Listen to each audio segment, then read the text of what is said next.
Hello दोस्तों, मैं lovely Shrivas फिर से आपका एक बार लवलीस मैथ्स में स्वागत करता हूँ। कैसे हैं दोस्तों आज हम देखने वाले हैं परसेंटेज पार्ट 3, ठीक है। और इसके बाद हम डायरेक्ट टारगेट करेंगे आरआरबी एनटीपीसी को।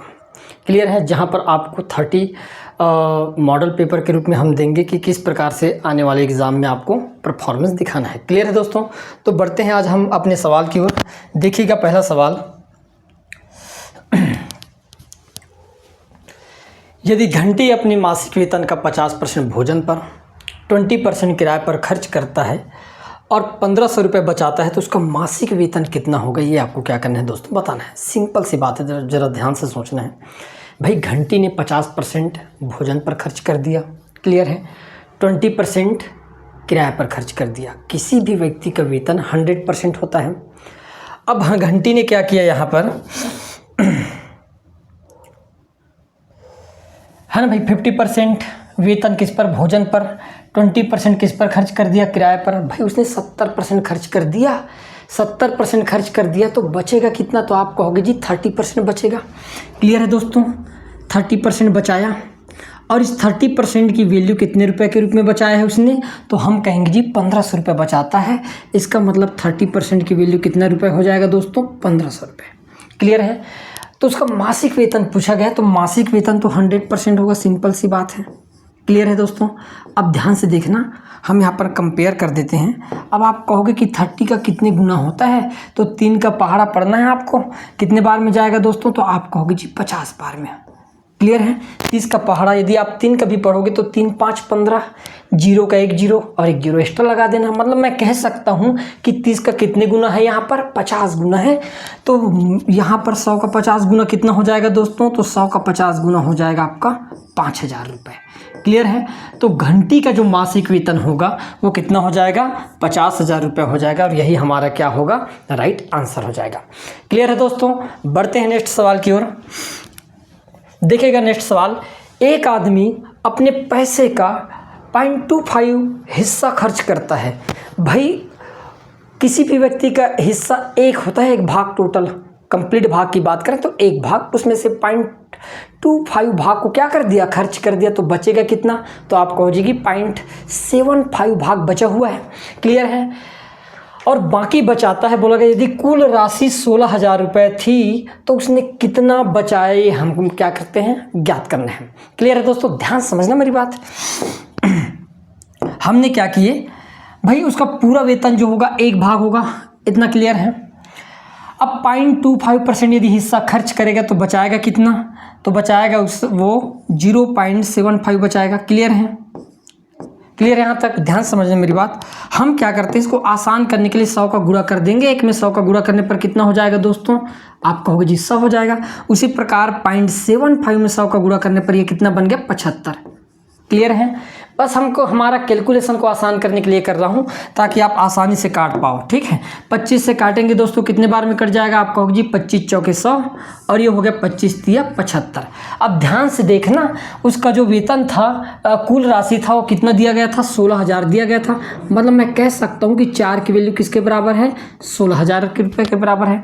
हमको 3 का मान निकालना है दोस्तों। क्लियर है, अब ध्यान से देखना, यहाँ पर 4 का कितने गुना हो रहा है, तो आप कहोगे जी 4 का ये 4000 गुना है। कितने गुना है दोस्तों, 4000 गुना। तो यहाँ पर बताइएगा 3 का कितने गुना हो जाएगा, 4000 गुना कितना हो जाएगा, तो आप कहोगे 3 का 4000 गुना होता है 12,000। अतः जो व्यक्ति है, आदमी है, वो कितना रुपए बचाएगा यहाँ पर, तो हम कहेंगे जी 12,000। ऑप्शन नंबर डी जो होगा दोस्तों, ये हमारा क्या हो जाएगा, राइट आंसर हो जाएगा। क्लियर है, बढ़ते हैं अगले सवाल की ओर। देखिएगा नेक्स्ट क्वेश्चन, वीर घर की किराए पर मासिक आय का 15% खर्च कर देता है। क्लियर यहाँ तक, और घरेलू आय पर बाकी का, अब यहाँ पर सवाल है भाई, देखना ध्यान से। ठीक है, अभी तक क्या हो रहा था कि फ्लैश खर्चा हो रहा था, 50% खर्च किया, फिर 20% खर्च कर दिया, इस प्रकार से सवाल। लेकिन यहाँ पर क्या होगा, पहले जितना खर्च किया और उसके बाद जो बचेगा उस बचे हुई राशि का खर्च करेगा 60%। उस 100 का खर्च नहीं करेगा 60%, बल्कि बचे हुई राशि का 60% खर्च करेगा।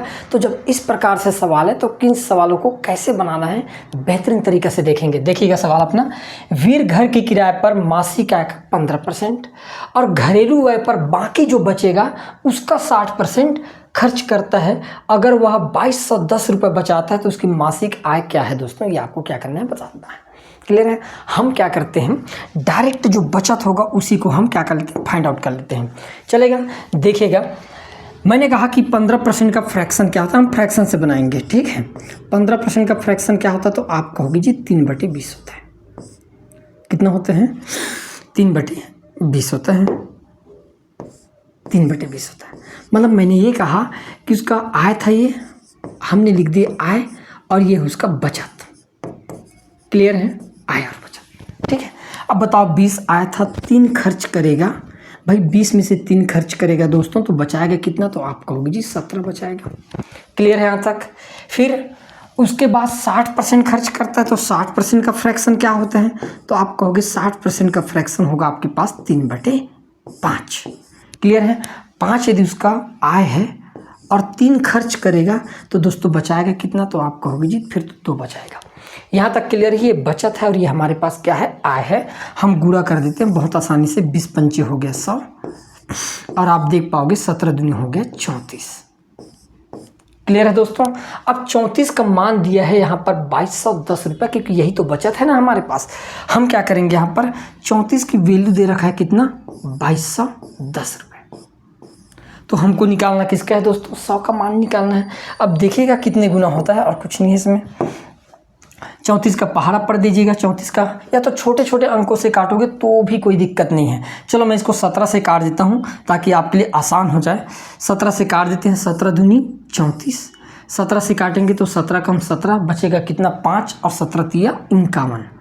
क्लियर है। फिर 2 से काटेंगे दोस्तों, 2 कम 2, और ये हो गया आपके पास कितने बार में कट जाएगा, 65 बार में।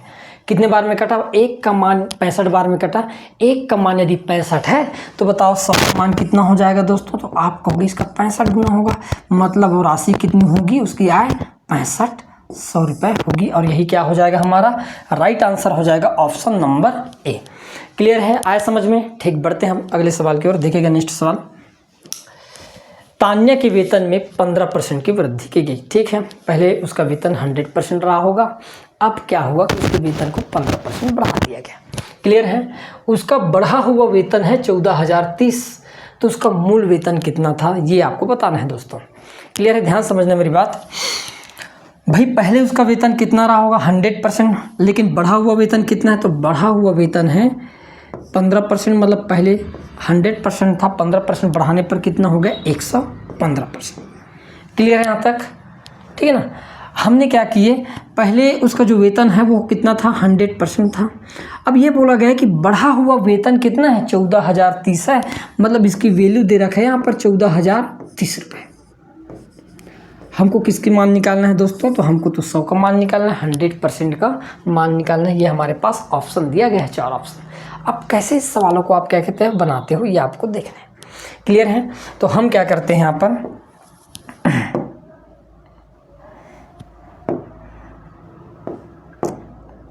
115 का ही डायरेक्ट पहाड़ा पढ़ लेते हैं। ठीक है, या तो आप काटोगे तो भी आसान है, लेकिन मैं नहीं काटता, डायरेक्ट 115 का पहाड़ा पढ़ देते हैं। 115 कम 115, ठीक है। ये कितने बार में कट जाएगा, एक बार में 115 कम 115 है, एक बार में कटा। क्लियर है, क्लियर है तक ना। अब हम देखेंगे कितना बच गया, तो आपको 25 बच गया, 25 मतलब 253 हो गया। 115 का फिर पहाड़ा पढ़ना तो 2 बार जाएगा, 115 दूनी हो गए 230, था हमारे पास 253। कितना बच गया दोस्तों, हमने 230 तक पढ़े, 253 बच गया। मतलब इधर से 223 बच गया, 230, और फिर से एक बार जाएगा 2 बार में। कितने बार में कट गया, 122 बार में। तो बताओ 100 का 122 गुना कितना हो जाएगा, तो 100 का 122 गुना बस कर देना है आपको। तो 100 का 122 गुना हो जाएगा 12,200। तो उसका मूल वेतन जो था तो 12,200 रुपये रहा होगा, और यही हमारा क्या हो जाएगा, राइट ऑप्शन हो जाएगा, ऑप्शन नंबर डी। क्लियर है दोस्तों। बढ़ते हम अगले सवाल की ओर। आकाश की मासिक आय 9,600 है। क्लियर है। उसका मासिक खर्च उसकी आय का 60% है। मतलब ये बोला गया है कि उसकी आय जो होगी वो 100% होगी। क्लियर है। आय जो होगी वो तो 100% होगी और उस आय का 60% क्या कर देता है, खर्च कर देता है। भाई 60% खर्च करेगा। ठीक है। तो उसकी मासिक बचत आपको क्या करना है, ज्ञात करना है। यहाँ पर मासिक आय दिया गया है 96,000 और मासिक आय कितना रहा होगा उसका, तो आप कहोगे जी 100% रहा होगा। सिंपल सी बात है। 60% यदि खर्च करेगा तो बचाएगा कितना, तो आप कहोगे फिर तो 40% बचाएगा। क्लियर है दोस्तों यहाँ तक। अब ध्यान से देखना कि उसका आय जो है कितना दे रखा है, 9600 दिया गया है, 9600 रुपये। कोई भी बच्चा बता सकता है कि 100 का कितने गुना है, तो आप कहोगे जी 96 गुना है। यहाँ तक क्लियर है दोस्तों। तो यहाँ पर 40 का 96 गुना हो जाएगा। बताइएगा 40 का 96 गुना क्या होगा, तो पढ़ लीजिएगा पहाड़ा एक बार 0। ठीक है। 4 छक्के 24 की 4 हाथ के 2, 4 9 36 और 2 कितना हो जाएगा, तो आप कहोगे जी 38 हो जाएगा। कितना हो जाएगा, 38। मतलब 3840 जो होगा उसका बचत होगा और यही हमारा क्या हो जाएगा, राइट आंसर हो जाएगा। ऑप्शन नंबर पहला जो होगा दोस्तों ये हमारा क्या होगा, राइट आंसर हो जाएगा। क्लियर है। बढ़ते हम अगले सवाल की ओर। देखिएगा, एक आदमी अपनी कुल बचत का 25% अपने बड़े बेटे को, ठीक है, क्लियर है ना यहाँ तक। भाई आदमी कुछ बचत किया रहा होगा, सब करते हैं ना, तो अपनी कुल बचत का 25% किसको दे दिया, अपने बड़े बेटे को दे देता है। शेष का 40% अपने छोटे बेटे को उपहार में देता है। उसके पास अब 8,307 रुपये बचा, तो उसने अपने बड़े बेटे को कितना उपहार दिया, ये आपको क्या करना है, ज्ञात करना है दोस्तों। ध्यान समझना मेरी बात।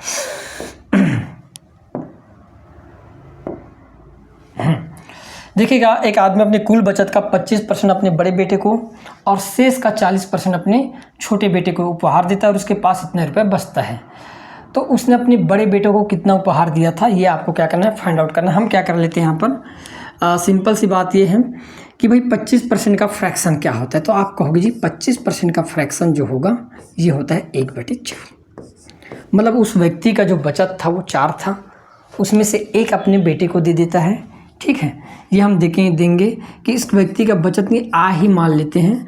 अब उस व्यक्ति के पास इतने रुपए बचेगा, ये हम क्या करते हैं, देख लेते हैं। क्लियर है, क्योंकि इतने रुपए उसके पास बचा है। क्लियर है। अब भाई यदि 4 आया था, एक अपने बड़े बेटे को दिया, तो बचेगा कितना उसके पास, 3 बचेगा। क्लियर है दोस्तों यहाँ तक। फिर बोला गया है शेष का, अब जो बच गया उसका 40% अपने छोटे बेटे को देता है। तो 40% का फ्रैक्शन क्या होता है, तो आप कहोगे जी 40% का फ्रैक्शन तो 2/5 होता है। मतलब 5 यदि उसका टोटल धन था, 2 अपने छोटे बेटे को देगा तो बचाएगा कितना, तो आप कहोगे फिर तो 3 बचाएगा।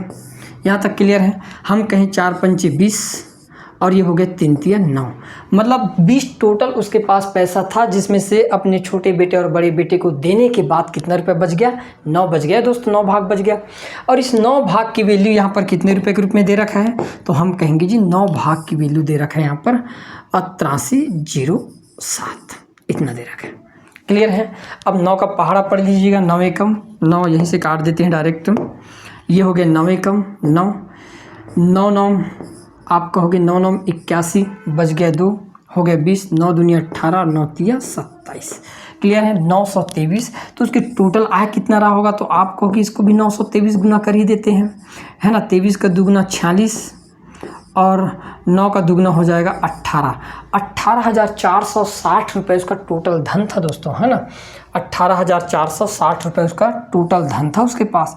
और इस 18,460 में से अपने बड़े बेटों को कितना देता है, 1/4 भाग 25% देता है। और यही पूछा गया उसने अपने बड़े बेटे को कुल धन का कितना रुपए वापस दिया है, कितना दिया है करके। तो 18,460 था, इसका हमको कितना निकाल लेना है, 1/4 फाइंड आउट कर लेना है। क्लियर है। अब यहाँ से काटिएगा, जो भी आएगा वो आपका क्या होगा, आंसर हो जाएगा। क्लियर है। 4 से काट देते हैं, 4 एकम 4, ये हो गया आपके पास 4 चौक 16, बच गया 2, हो गया 24 है ना। 4 छक्के 24, अब तो जाएगा नहीं, है ना। अब 12 चौके 15 चौके 60, इतना बार में। तो 4,615 रुपये अपने किसको देता है, बड़े बेटे को दिया था। यही आपका क्या हो जाएगा, राइट आंसर हो जाएगा। क्लियर है दोस्तों। बढ़ते हम अगले सवाल की ओर। देखिएगा नेक्स्ट सवाल, प्रत्येक महाकृति का अपनी आय का 30% घर के किराए पर और शेष का 60% घरेलू व्यय पर खर्च करती है। यदि वह प्रत्येक माह 6300 रुपये की बचत करती है तो उसकी कुल मासिक आय कितनी है, ये आपको क्या करना है, फाइंड आउट करना है। बहुत ही प्यारा सवाल है दोस्तों, देखते हैं कैसे बनाना है इसको। भाई कृतिका की आय 100% होगी। हम क्या करते हैं, सबसे पहले 30% का फ्रैक्शन निकाल लेते हैं। 30% का फ्रैक्शन होता है दोस्तों 3/10। क्लियर है, ये कृतिका की आय और इधर हम लिख देते हैं उसकी बचत। ध्यान समझना मेरी बात। भाई कृतिका के पास 10 भाग धन थी, आय है उसके 3 भाग खर्च कर देगी तो बचेगा कितना, 7 भाग। यहाँ तक क्लियर है ना। 10 में से 3 खर्च किया तो बचा कितना, 7।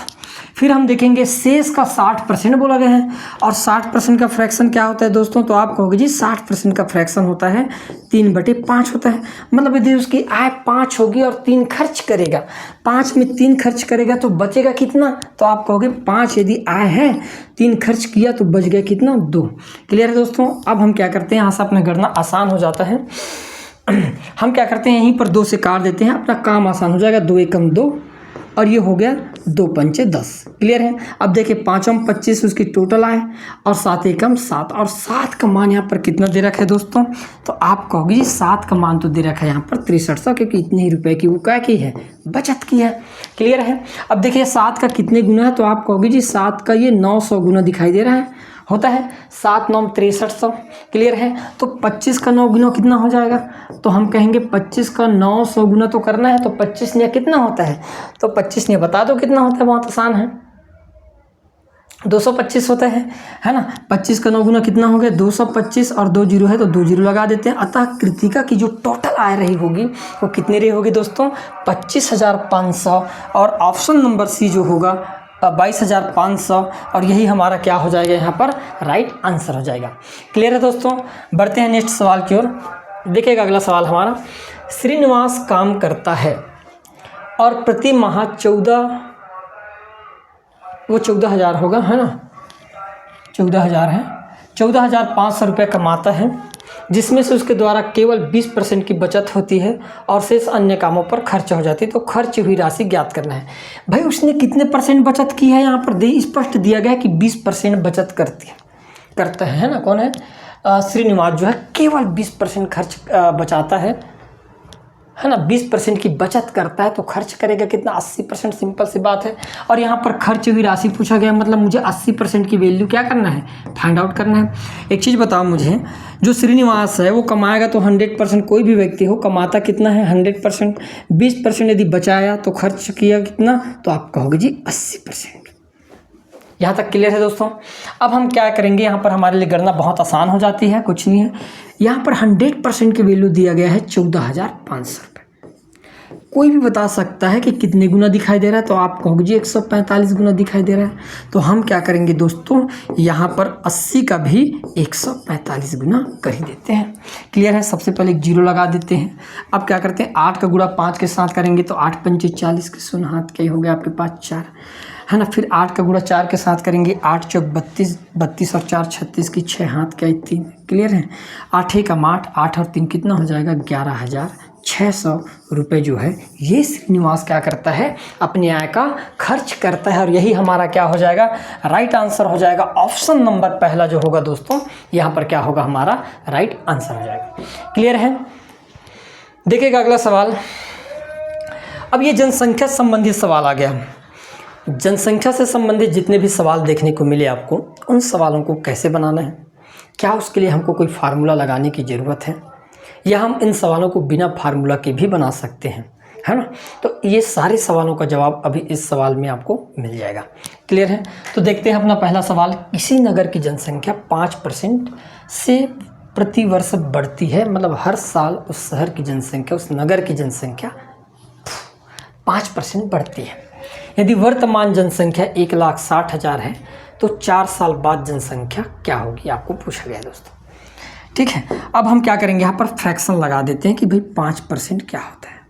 तो 5% का जो फ्रैक्शन होता है दोस्तों, ये होता है हमारे पास 1/20।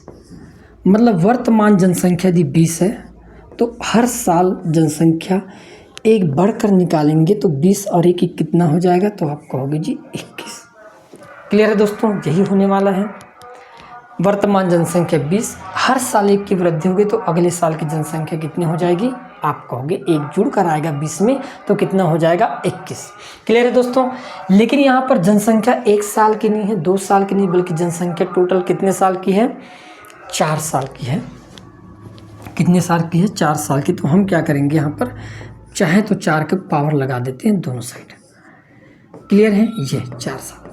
अब आप देखोगे 20 की पावर 4 करने पर कितना हो जाता है? तो आप कहोगे ये हो जाता है आपके पास 1 लाख। इतना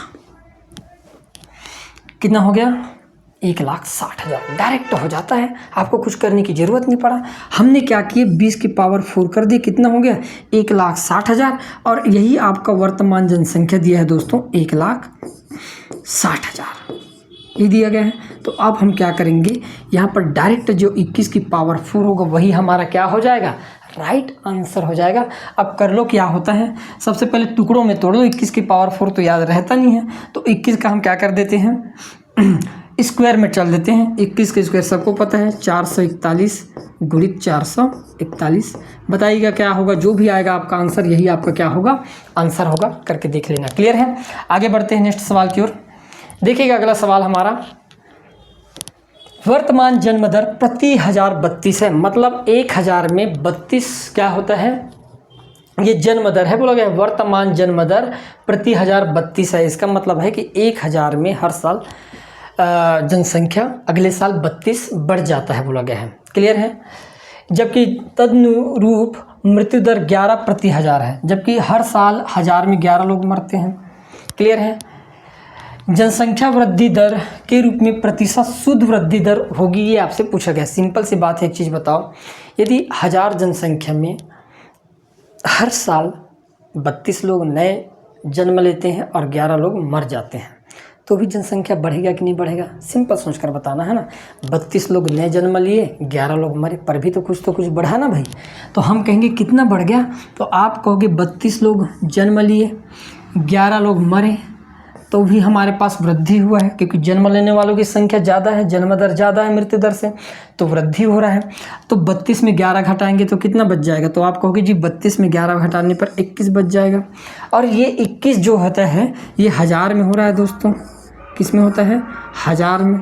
इनटू परसेंट में निकालना है तो हम क्या कर देंगे? 100 से गुणा कर देंगे, 2 0 से 2 0 कैंसिल। क्लियर है। हमको तो बताना है कि जन्म दर कितने परसेंट की है। तो अब जब 10 से भाग दोगे तो कितना आ जाएगा? 2.1% जो होगा ये हमारे पास क्या होगा? जन्म दर होगा। ऑप्शन नंबर डी जो होगा दोस्तों यहाँ पर हमारा क्या होगा? राइट आंसर हो जाएगा। क्लियर है कि हर साल कितने परसेंट की वृद्धि होती है? तो हम कहेंगे 2.1% की वृद्धि होती है। आए समझ में? ठीक, बढ़ते हैं अगले सवाल की ओर। देखिएगा, किसी नगर की जनसंख्या प्रति वर्ष 15% बढ़ जाती है। यदि नगर की वर्तमान जनसंख्या 8000 है तो 2 साल बाद उस नगर की जनसंख्या क्या होगी? बहुत ही प्यारा सवाल है दोस्तों। देखिए कैसे बनाते हैं। हमारे पास जो 15% है, इस 15% का फ्रैक्शन क्या होगा? तो आप कहोगे जी 15% का जो फ्रैक्शन होता है ये 3/20 होता है। यहाँ तक क्लियर है। मतलब मैं लिख सकता हूँ कि हमारे वर्तमान जनसंख्या 20 है और यदि हर साल 3 बढ़कर आएगा जनसंख्या, तो हम कहेंगे कि आने वाले साल की जनसंख्या कितना हो जाएगा? 23 हो जाएगा। अब ये साल 1 साल की नहीं है, बल्कि कितने साल की बात है? 2 साल की। तो हम क्या कर देंगे? दोनों साइड स्क्वायर कर देंगे। दोस्तों ध्यान से देखिएगा, 20 का स्क्वायर कितना होता है? तो आप कहोगे जी 20 का स्क्वायर तो 400 होता है। क्लियर है। उसी प्रकार 23 का स्क्वायर कितना होता है? तो आप कहोगे 523 होता है, 529 होता है। क्लियर है। 20 का वर्ग 400 और 23 का स्क्वायर कितना हो गया दोस्तों? 529 हो गया। अब यहाँ पर बोला गया है कि भाई वर्तमान जनसंख्या 8000 है, मतलब 4000 की वैल्यू कितना दे रखा है हमारे पास? 8000 रुपये दे रहे हैं, 8000 दे रखा है। क्लियर है। अब देखिए कितने गुना है, ध्यान से देखिएगा। 400 का 20 गुना दिखाई दे रहा है स्पष्ट ये, ठीक है। यदि हम 400 में 20 का गुना कर देंगे तो कितना हो जाएगा? 8000। तो यहाँ पर भी हम क्या कर देंगे दोस्तों? 20 का गुना कर देंगे, एक जीरो लगा देते हैं। 29 का दुगुना 58 और 5 का दुगुना कितना हो जाएगा? 10। तो उस शहर की जनसंख्या 2 साल बाद कितना हो जाएगा? 10,580 हो जाएगा। ऑप्शन नंबर बी जो होगा दोस्तों ये हमारा यहाँ पर क्या होगा? राइट आंसर हो जाएगा। क्लियर है। बढ़ते हैं अगले सवाल की ओर। देखिएगा किसी शहर की वार्षिक जनसंख्या वृद्धि दर 4% है, हर साल उस शहर की जनसंख्या 4% बढ़ती है। क्लियर है। वर्तमान में उसकी जनसंख्या 15,000 है, तो 2 वर्ष बाद जनसंख्या क्या होगी। ये सेम सवाल है, सेम डिट्टो। ध्यान समझना कि 4% का फ्रैक्शन क्या होता है। तो हम कहेंगे जी 4% का जो फ्रैक्शन होता है ये हमारे पास होता है 1/25। कितना हो जाता है दोस्तों, 1/25। मतलब यदि वर्तमान जनसंख्या 25 है और एक साल में 1 की वृद्धि हो जाएगा तो 25 से कितना हो जाएगा, आने वाले साल की जनसंख्या 26 हो जाएगा। क्लियर है दोस्तों यहाँ पर। लेकिन यहाँ पर 1 साल की बात नहीं बल्कि कितने साल की बात है, 2 साल की बात है। तो दोनों साइड हम क्या कर देंगे, स्क्वायर लगा देंगे। अब आप देख पाओगे कि 25 का स्क्वायर कितना होता है, तो 25 का स्क्वायर होता है हमारे पास 625 और 26 का स्क्वायर हो जाता है 676। क्लियर है दोस्तों। अब 625 के रूप में कितना दिया है हमारे पास, 15,000 रुपये दे रखा है। तो हम कहेंगे कि ये कितने के बराबर है, 15,000 के बराबर है, 15,000 के बराबर। अब हमको देखना है कि कितने गुना होता है। तो हमको किसका निकालना है, 676 का मान आसानी से क्या करना है, फाइंड आउट कर लेना है। क्लियर है। अब हम क्या करेंगे, 625 का पहाड़ा पढ़ देते हैं अच्छे से, या तो हम छोटे छोटे टुकड़ों में काटेंगे तो भी आसान है हमारे लिए। हम क्या करते हैं इसको, कितने गुना है आप देख बता सकते हो कैसे, नहीं देखिए मैंने क्या कहा इसको 15,000 है हमारे पास। यदि मैं 625 का पहाड़ा पढ़ूँ कितने बार, 8 बार, तो आप कहोगे 648 होता है। और ये 25 8 200 होता है। मतलब मैं ये कह सकता हूँ कि 8 बार में यदि 625 का पहाड़ा पढ़ूँ तो 5,000 हो जाता है। तो 24 गुना होगा दोस्तों। ये कितने गुना होगा यहाँ पर, ये हम कहेंगे जी 24 गुना। तो यहाँ पर भी हमको कितने गुना कर देना है, 24 गुना कर देना है। 24 का पहाड़ा पढ़ लीजिएगा, 24 पंच 120, 24 छक 144 की 4 हाथ के हमारे पास 14 हो गया है ना। और 24 सत्ते, फिर यहाँ पर देखिएगा ऑप्शन में कोई है, एक ही ऑप्शन हमारे पास, इकाई अंक पर 4। ऑप्शन नंबर बी जो होगा दोस्तों ये हमारा क्या होगा, राइट।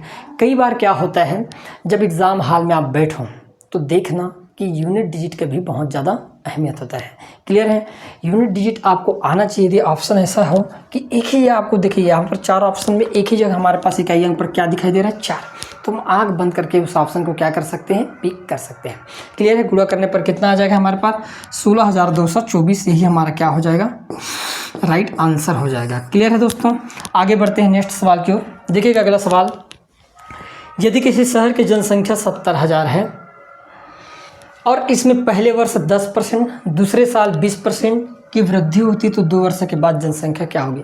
अभी तक जितने भी सवाल देख रहे थे उन सवालों में हो क्या रहा था कि जनसंख्या सेम परसेंट से बढ़ा था। 4% है तो 2 साल, 5% है तो 4 साल, ऐसा। लेकिन अब क्या है, जो वृद्धि दर है वो अलग अलग हो गया। और अलग अलग होने पर घबराने वाली बात नहीं है, सेम तरीका रहेगा, है ना। लगभग हम जो बनाने का जो हमारा तरीका रहेगा वो लगभग सेम रहेगा। ध्यान से देखना दोस्तों, ठीक है। हमने क्या किया कि सबसे पहले 10% का फ्रैक्शन निकाल लेते हैं। तो आप कहोगे जी 10% का फ्रैक्शन होता है 1/10, मतलब वर्तमान जनसंख्या 10 होगी और 1 साल में 1 की वृद्धि होगी तो 1 साल बाद की जनसंख्या कितने हो जाएगी, आप कहोगे जी 11 हो जाएगी। क्लियर है दोस्तों यहाँ तक। फिर अगले साल 20% की वृद्धि होती है तो 20% का फ्रैक्शन क्या होता है, तो 20% का फ्रैक्शन हो जाता है हमारे पास, हम कहेंगे 1/5 होती है। मतलब मैं इसको डबल कर देता हूँ, चाहो तो ऐसे लिख सकता हूँ 2/10 करके, आसान हो जाएगा हमारे लिए। क्लियर है, आसान हो जाएगा। तो हम कहेंगे जी वर्तमान जनसंख्या 10 है और 2 वृद्धि होकर आएगा तो आने वाले साल की जनसंख्या कितना हो जाएगा, आप कहोगे जी 12 हो जाएगा। क्लियर है दोस्तों। अब हम क्या करते हैं, गुना कर देते हैं। तो आप कहोगे 10 दहम 100 वर्तमान जनसंख्या और 11 12 132 2 साल बाद की जनसंख्या। क्लियर है। अब यहाँ पर 100 का मान दिया हुआ है। 100 का मान कितना दिया हुआ है, तो हमारे पास 100 का मान दिया गया है 70,000। हम लिख सकते हैं यहाँ पर 100 की जो वैल्यू है कितने के बराबर है दोस्तों, 70,000 के बराबर। स्पष्ट दिखाई दे रहा है कितने गुना है, 700 गुना है। कितने गुना दिखाई दे रहा है दोस्तों यहाँ पर, 700 गुना। तो हम क्या करेंगे 132 का भी 700 गुना कर देते हैं। 2 जीरो लगा देते हैं पहले, है ना। उसके बाद 7 दूनी 14 की 4 हाथ के 1, 7 के 21 21 22 की 2 हाथ के हमारे पास 2 हो गया। 7 एकम 7 और 2 9, तो कितना हो जाएगा 9,240 रुपये, 92,400 रुपये जो होगा ये हमारे 2 साल बाद की जनसंख्या हो जाएगी। Option number C. क्लियर दोस्तों। इतनी आसानी से आपको हर एक सवाल को क्या करना है, बनाना है। आगे बढ़ते हैं अगले सवाल की ओर। एक चुनाव में, अब ये चुनाव से संबंधित सवाल आने लगे हैं, है ना। चुनाव में अक्सर आपको देखने को मिलेगा, जैसे गांव वगैरह में या जनरली किसी पार्टी विशेष से संबंधित जब चुनाव होता है, जैसे विधानसभा हो गया, तो इनमें आपको बहुत सारे आपको कैंडिडेट है ना, उम्मीदवार देखने को मिलेगा।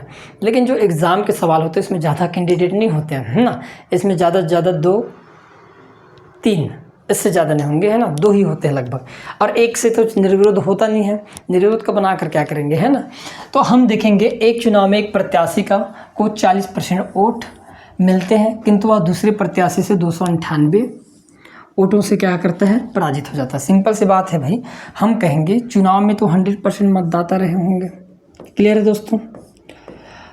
अब यहाँ पर 2 कंडीशन देखने को मिलेगा, एक तो जीतने वाला और दूसरा हमारे पास हारने वाला। क्लियर है। अब यहाँ पर दिया गया है कि एक प्रत्याशी 40% वोट पाता है और 298 वोट से हार भी जाता है।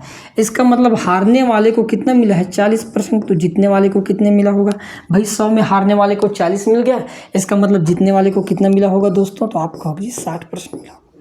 अब एक सिंपल सोच कर देखो आप कि भाई हारने वाले से जीतने वाले ने कितने % ज़्यादा लाया, तो आप देख कर बता सकते हो कि भाई 20% वोट ज़्यादा लाया है।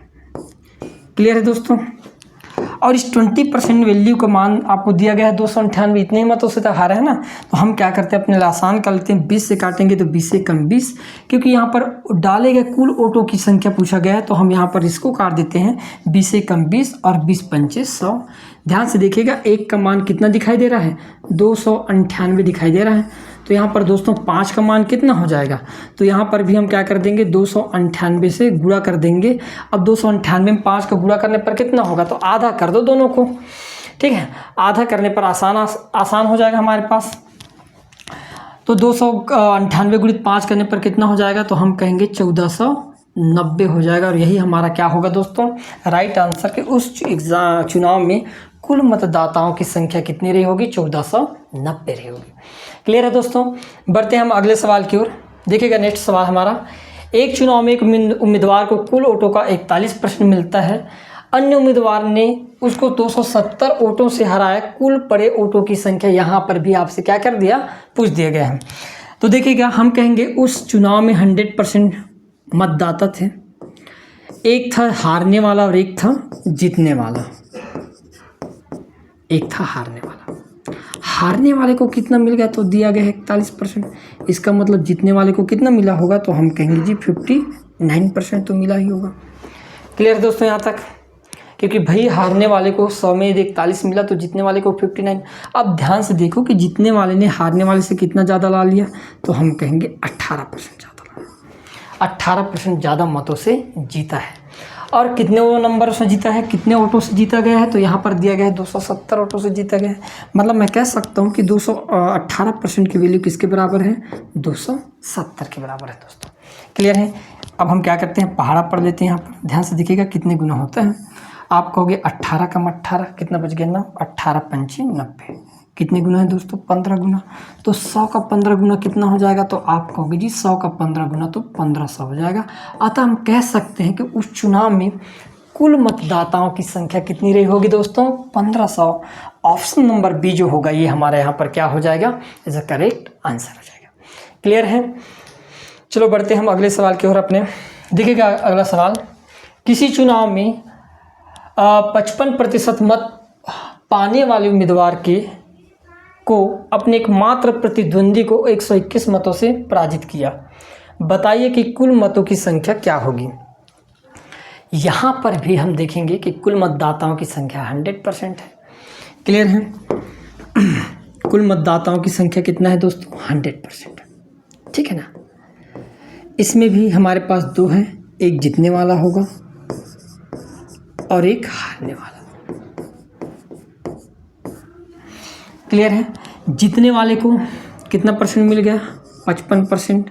तो हारने वाले कितना % पाया होगा, आप कहोगे जी 45% पाया होगा। और जीतने वाले ने हारने वाले से कितने % ज़्यादा मत लाया, तो आप कहोगे 10% ज़्यादा लाया है। और 10% की वैल्यू यहाँ पर कितना दे रखा है, तो दे रखा है 121 दे रखा है। क्लियर है दोस्तों, ध्यान समझना।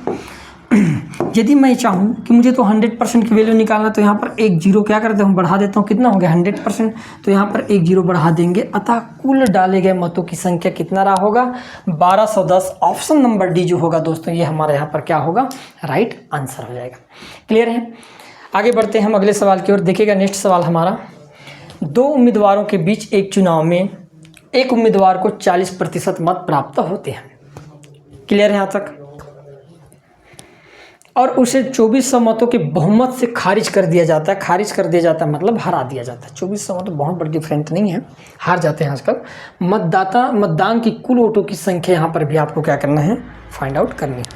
जैसे मैं इस टाइप के सवाल में कुछ और तरीका बताने वाला था, चलो यहाँ पर बता देता हूँ मैं, यदि आप समझ आए तो भाई, है ना। एक लाइन का सवाल है, एक ही लाइन रहेगा, सिंपल सी बात है। यहाँ पर देखिएगा 40 हमारे पास जो मत होते हैं, मत जैसे मतदाता, मैं बात कर रहा हूँ मतदान की। मतदान में विजयी वही होता है जो हम कहेंगे 50-50% में बांट दिए, एक को 50% और दूसरे को भी 50%। ध्यान समझना दोस्तों मेरी बात, क्लियर है। पहले मतदाता को 50% और दूसरे मतदाता को भी 50%, मतलब यहाँ पर डिफरेंट नहीं है, मतलब कहीं भी हारने वाली बात नहीं है यहाँ पर। लेकिन यहाँ पर एक मतदाता को कितना मिल गया, 40% मिल गया। ध्यान समझना, इसका मतलब 40 और 50 में डिफरेंट कितने का है, आप कहोगे जी 10% मत। बराबर होने से 10% मत कम लाया है, तो हम उसी 10 को अपना आधार बना लेते हैं। याद रखना 40 और 50 के बीच डिफरेंट कितने का है, 10 का। चूंकि 2 पार्टी है, 2 उम्मीदवार है, तो 10 का दुगना कितना हो जाएगा दोस्तों, आप कहोगे जी 20% मत। और इतने ही मत से हारा होगा, सिंपल सी बात है। और 20% की वैल्यू कितने के बराबर दे रखा है, यहाँ पर 2400 के बराबर दिखा। ध्यान समझना मेरी बात। तो कुल मतदाताओं की संख्या तो 100% होगी, यही निकालना था अपने को। क्लियर है, आ रहा समझ में। अब देखो 20% का मान 24 कितने गुना दिखाई दे रहा है, कोई बता सकता है भाई, 12 गुना है, 1200 गुना 120 गुना है ना। तो 100 का 120 गुना कितना हो जाएगा, तो हम कहेंगे 100 का 120 गुना तो हो जाएगा हमारे पास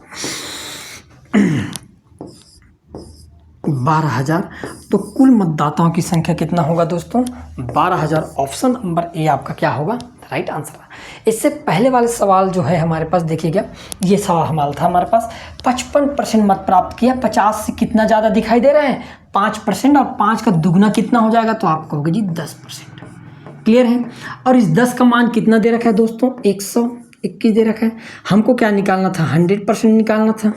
10 के बगल में एक जीरो लगा दिया गया है एक्स्ट्रा, तो यहाँ पर भी हम क्या कर देंगे, एक जीरो लगा देंगे, तो कितना हो जाएगा 1210। और यही हमारा क्या हो जाएगा, राइट आंसर। को बहुत आसान है बनाना। क्लियर है। इससे पहले और जो सवाल थे हमारे पास, देखिए ये वाला, एक चुनाव में 41%, बताओ 50 से कितना कम है, तो आप कहोगे जी 50 से तो 9 कम है। हमने कहा 9 का दुगना कितना हो जाएगा, 18%। और 18% की वैल्यू कितना दे रखा है, 270। हमको निकालना कितना था, 100% की वैल्यू। क्लियर, यही निकालना था ना भाई। अब देखिएगा ये 15 गुना, तो ये भी 15 गुना हो जाएगा हमारे पास 1500। तो यही तो हमारा राइट आंसर था। तो ऐसे भी हम इन सवालों को क्या कर सकते हैं, बना सकते हैं। क्लियर है दोस्तों, आगे बढ़ते हैं। लेकिन क्या था, आपको बेसिक भी समझना बहुत ज़रूरी था, इसलिए मैं ऐसा बता दिया। बाकी ये तरीका भी आपको समझ आया होगा। क्लियर है। समझ ना आया हो तो एक बार कमेंट जरूर करिएगा। क्लियर है, आगे बढ़ते हैं।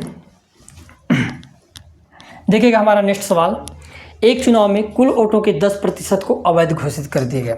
हमेशा याद रखना, वोट 2 प्रकार के होता है, एक इनवैलिड और एक होता है वैलिड।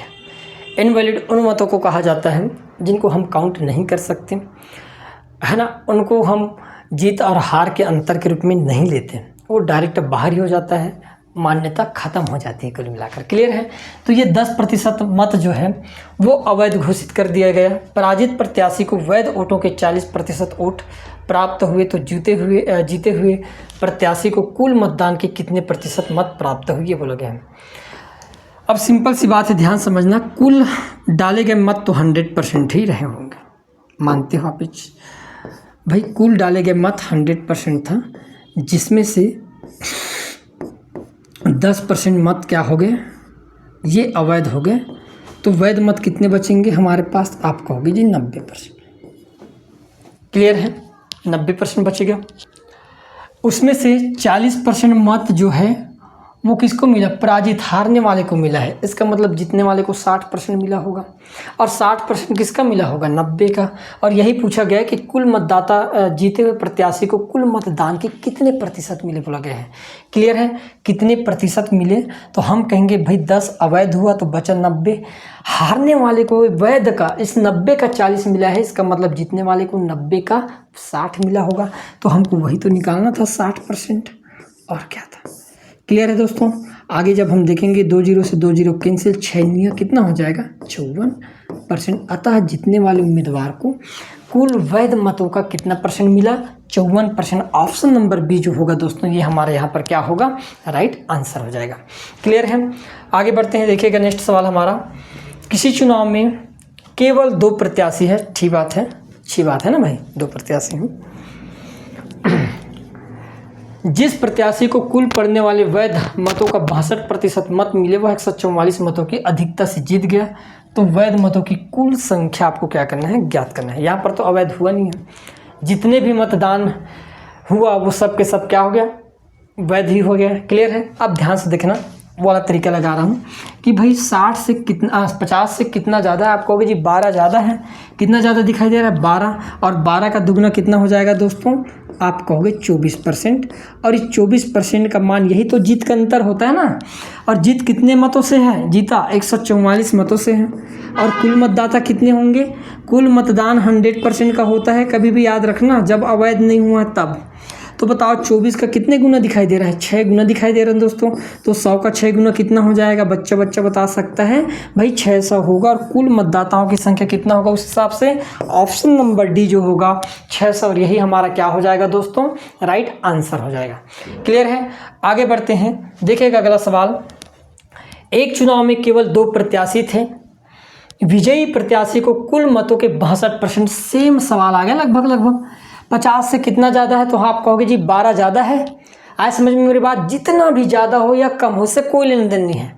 कम है तो भी दुगना, हाँ लेकिन कितना कम है, 50 से ही आपको क्या करना है, काउंट करना है, वो मार्जिन है हमारा। तो भाई हमने कहें कि 50 से 62, 12 ज़्यादा है, तो 12 का दुगना कितना हो जाएगा, आप कहोगे 24% ज़्यादा है। यहाँ पर बोला गया है 288 मतों से जीता है, तो विजयी प्रत्याशी को कुल कितने मत प्राप्त हुए, जो जीतने वाले हैं उसको कितना मत प्राप्त हुआ ये बोला गया। तो जीतने वाले को तो भाई 62% मत प्राप्त हुए हैं। क्लियर है, हमको 62% की वैल्यू क्या करना है दोस्तों, फाइंड आउट कर लेनी है, बस इतना ही। तो आप देख पाओगे कि 24% की वैल्यू कितना दे रखा है, 288, इतने ही मतों से जीता गया है। आप देख पाओगे 24 का कितने गुना है, 24 छक्के 144 होते हैं और 24 12 में 288 होता है। कितने गुना हो जाएगा दोस्तों, 12 गुना। तो 62 का 12 गुना कितना हो जाएगा, तो आप कहोगे जी 12 दूनी 24 की 4, हाथ की आई 2, है ना। 12 छक्के 72, 72 और 2 कितना हो जाता है, 74। अतः जीते हुए उम्मीदवार को कुल मतों का कितना मिला, 744 मत प्राप्त हुआ और वो जीत गया। ऑप्शन नंबर बी जो होगा दोस्तों ये हमारे यहाँ पर क्या होगा, राइट आंसर हो जाएगा। क्लियर है। देखिएगा अगला सवाल, इतना ही सवाल है आज हमारे क्लास में, है ना। बाकी नेक्स्ट क्लास कल देखेंगे। कल आपको आपके लिए बेहतर तरीका और बेहतरीन तरीका लेकर आने वाला हूँ। क्लियर है, परसेंटेज का अब पार्ट 4 और जितने भी एग्ज़ाम हैं उन सभी एग्ज़ामों के लिए बेहतर कंटेंट लेकर जरूर आएंगे। क्लियर दोस्तों, धन्यवाद।